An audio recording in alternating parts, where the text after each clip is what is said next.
Mintzer's Canyon Cove utilizes an organ trio format that features Bob on saxophones, Larry Goldings on organ, and Peter Erskine on drums.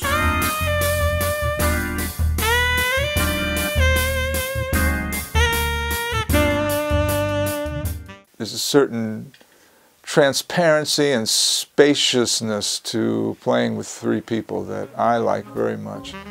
Typically there is a guitar player involved, but it just didn't occur to me. I just thought to get a great organ player and a great drummer and myself would be really challenging and fun to do.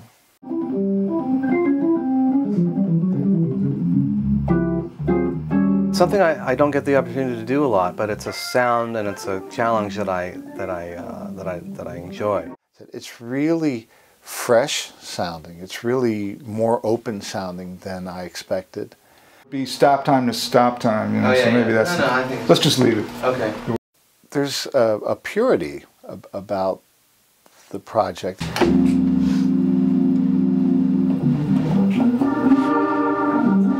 I love the challenge of implying the harmony in the line, and I think Bob's, this is a first for Bob, I think, too, and he's finding just texturally it's like getting him to play differently, and it's really fun.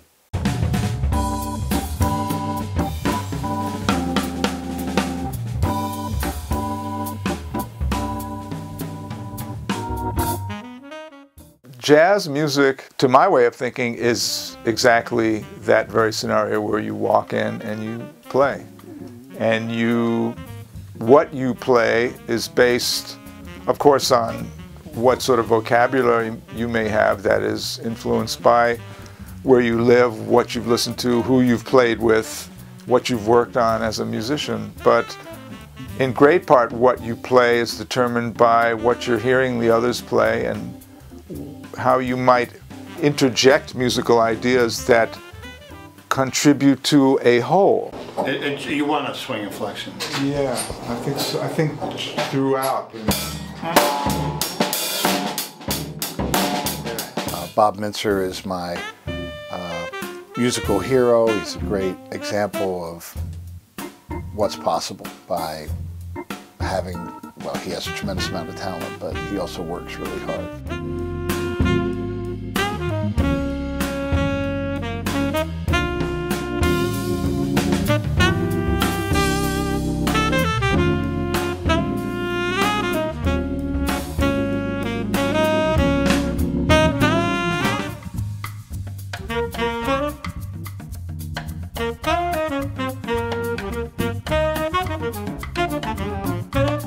It's always got that sense of tradition where there's a very singable melody, but with his harmonic concept under it, and I love that about Bob's music. The first thing that comes to mind when I think about Bob's playing is he's not afraid of playing a melody, and he's not afraid of a beautiful sound on the instrument. He gets a beautiful tone on the tenor, and he has a gift for improvised melody as well as written melody. So he's as prolific of a composer as he is a player. Bob is certainly one of the most important voices on the tenor saxophone, but also as a writer and as a big band leader. He really helped shape the sound of our times, I think.